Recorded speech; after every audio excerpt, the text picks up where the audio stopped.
In the time after King Arthur,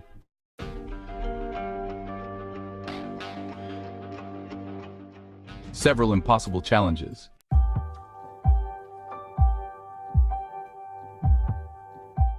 And so we continue to fill our heads with the best from nature, from adventure, from winter, spring, summer, and fall, from the world of sights, sounds, and natural urges, from fantasy, magic, and mysticism, folklore, and legend, from science and astronomy, and from romance, mixing it all together into a book for all seasons, that is, into this almanac.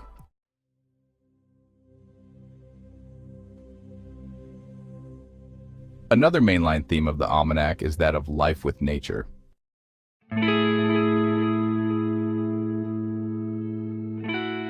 For my education in this matter, I can only thank John Burroughs.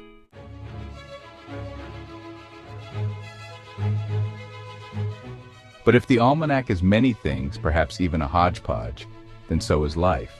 And if we are to be persons for all seasons, then we must become well-seasoned in all the areas of the almanac. For all seasons are interrelated and woven of the same basic universal thread.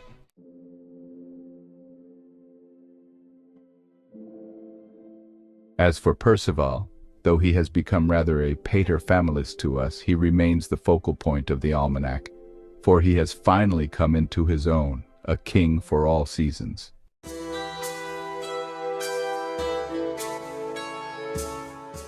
Our story. Summer is warm but not yet indolent. It is the lovely month of June, perhaps the greatest month of all, since many are free now, and still excited about the upcoming summer.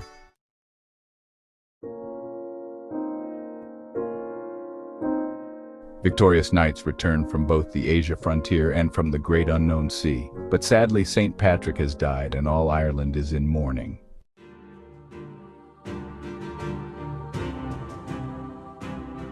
King Percival receives a summons from the Avalon Lady of the Lake.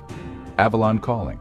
A king may receive a summons from but one person and place, the High Priestess of Avalon, the Lady of the Lake herself, the distant power behind the fables and fortunes of Britain, the mother goddess who reigns holy and supreme with the assistance of the Merlin. If the Merlin be the power behind the throne, then the High Priestess of Avalon is the power behind the Merlin.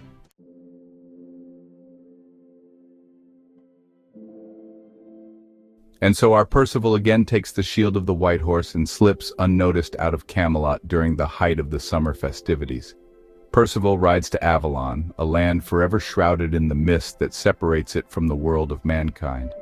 Many have been lost trying to cross Avalon's impenetrable swamps, so Percival waits patiently at the edge of the foggy lake. He brings the crimson spear, for this is surely a gift from Avalon, as was Arthur's Excalibur and Price Valor's Flamberge, the swinging sword, or flame cutter. Avalon is flooded with water during summer and with treacherous ice in winter. And there is always the fog, which only the priestesses can wave aside, for they and they alone know the underwater paths for the horses. Many adventurers have fallen into the gloomy depths of despair and death trying to find these trails, so Percival awaits his guide.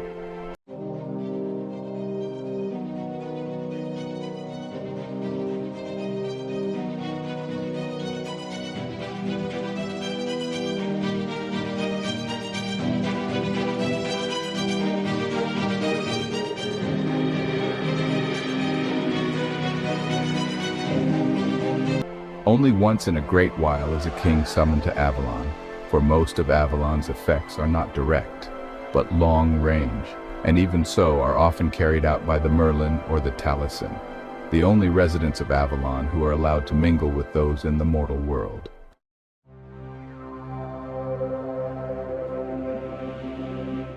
The guide arrives, and Percival, without a word, steps into her canoe, for she is a novice and is not allowed to speak. She waves the mist aside and they approach a castle in the water and then enter the lady's mysterious secret chamber.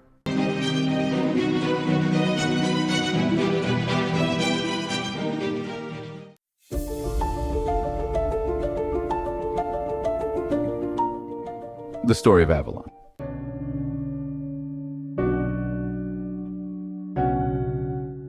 Now, Percival, name your pleasure and it shall be yours, anything you want. They are my second and third born, respectively, and may someday have to rule this isle if for any reason my firstborn cannot. Thank you for your rescue of my daughters Eve and Melody.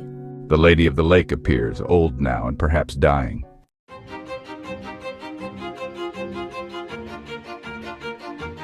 I ask no pleasure but that of continued life.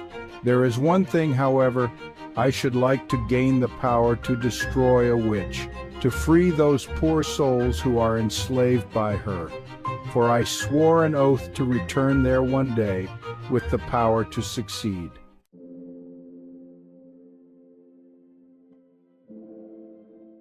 The Lady of the Lake, Mother Goddess, now finally growing old with age after many centuries, first speaks to our hero about age and the ancestry of the Round Table before answering him. Here in Avalon, the royal line consists solely of women. Soon, my firstborn daughter will take over for me, as someday her firstborn daughter will take over for her.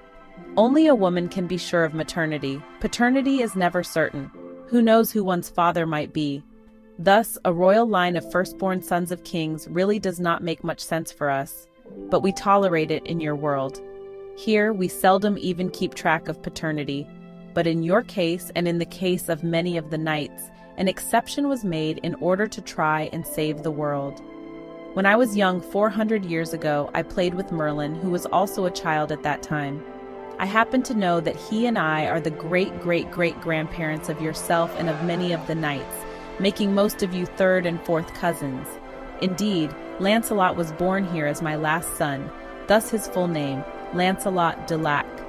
And so in this way we passed our godliness on to man in a last desperate hope of ending the many centuries of the Dark Age. Merlin is not really a man's name, though it has come to mean his name. It is actually a title, the Merlin, of our only male office holder, a position that Taliesin will soon inherit and hold. The office of the Merlin is the only link between our two worlds aside from the rare summoning of a king. I am the power behind the Merlin, but I cannot interfere in everyday matters, for then man would not have his freedom, would he? We can only do long-range planning, thus your throne and your bleeding spear.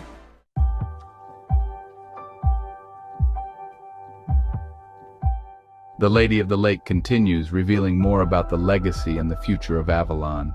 We of Avalon are not actually gods, but druids descended from the many gods of old. We are all that is left of the great Atlantis. Avalon is soon to be forever removed from the world of mankind.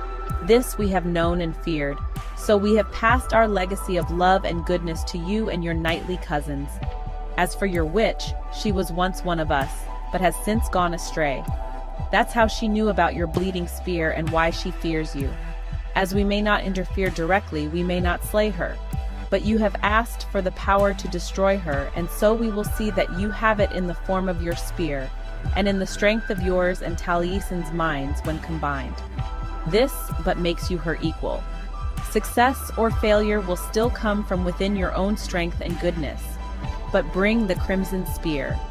Indeed, you would be doing us and the world quite a favor if you were to succeed in destroying her.